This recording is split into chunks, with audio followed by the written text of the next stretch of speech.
За өнөөдрийн хичээлээр нийгмийн тохиолдол тогтоох учир шалтгаан.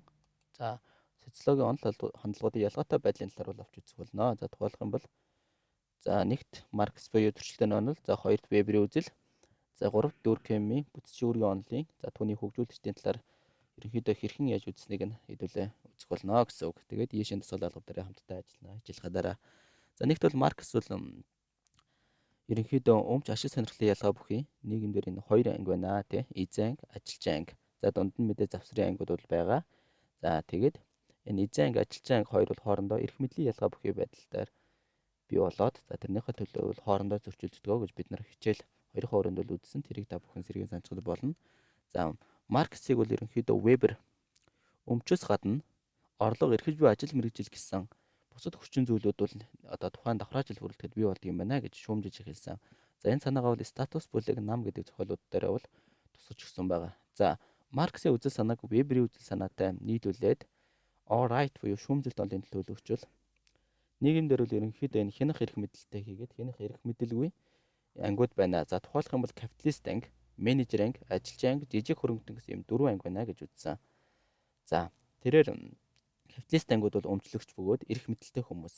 За менежер гэдэг маань капиталистуудын доор ажилдаг буюу хянах эрх мэдэлтэй. Гэхдээ ажилчин ангийн дээр ажилдаг ангийг хэлнэ гэсэн.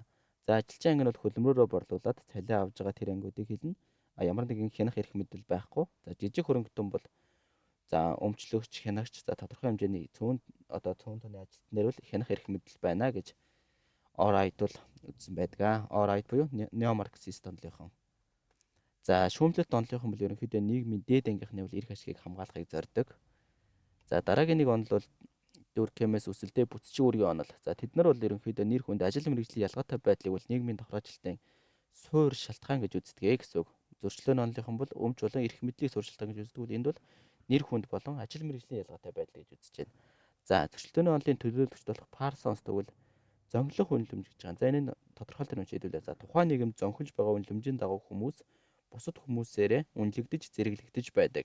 Тэгэхээр нийгэмд байр суурь, нэр хүндээс хамаарсан шатлал оршин байдаг.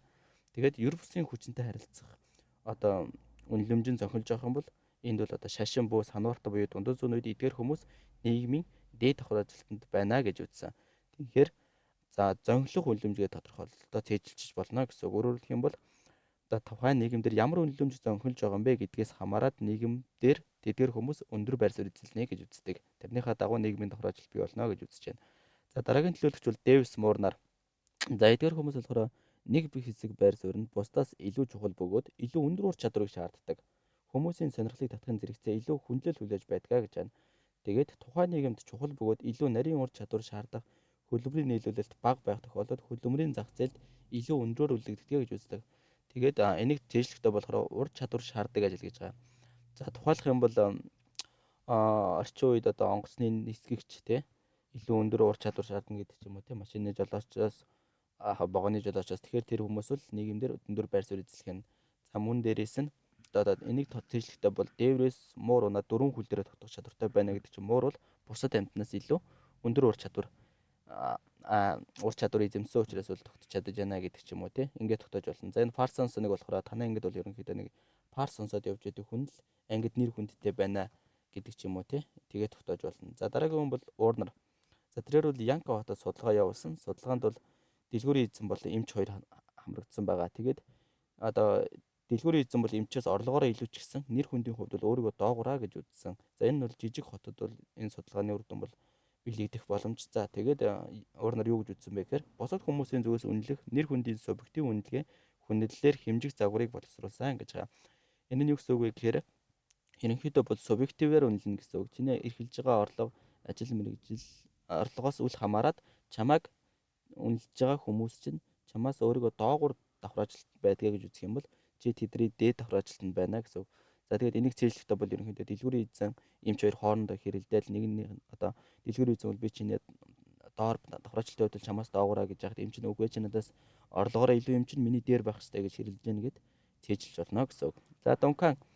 За тэрээр бол нийгмийн эдийн засгийн индексийн аргачлалыг боловсруулсан. За энэхүү аргачлал нь ажил мэргэжлийн нэр хүндийн зэрэглэлийг тухайн хүний боловсрол, орлогын хэмжээгээр тодорхойлогддог гэсэн үг. За тэгээд боловсрол дээр нэмэх нь орлого буюу объектив шинжтэйгээр нийгмийн судалгааг одоо нийгмийн давхар ажилтныг тогтдог гэж үзсэн байна. За энийг цээжлэхтэй бол ерөнхийдөө данх гээд манай ерөнхий сайд маань данх хочтой байсан шүү дээ. За тэр хүний боловсролын төвшин одоо Харвардын төгссөн гэж одоо юун дээрээ дурддаг шүү дээ. Яг тэр үнтэй адилхан энэ боловсролын төвшин орлогын хэмжээгээр бол ерөнхийдөө тухайн хүн ямар нийгмийн давхар ажилтан дээр байх вэ гэдгийг тодорхойлж болох нэ гэсэн үг. За хэдүүлээ яшин материал харцгаая. За 2025 оны нийгэм судлалын эсэлтийн шалгалтын асуултан дээр бол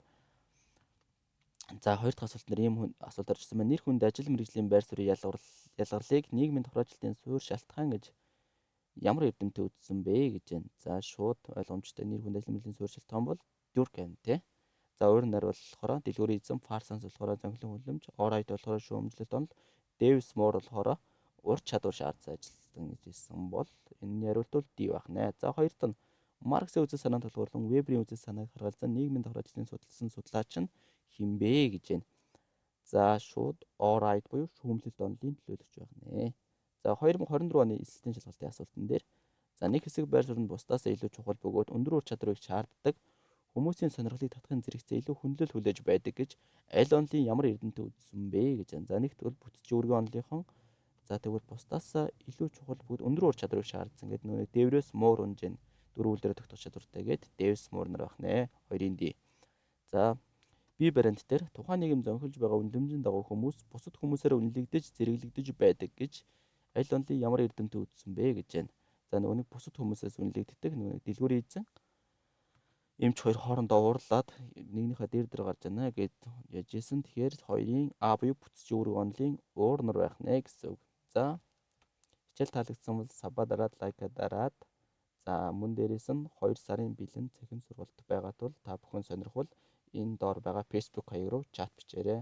Бүгдэнд нь эсэлтийн ерөнхий шалгалтанд нь амжилт хүсье. Баяр таа.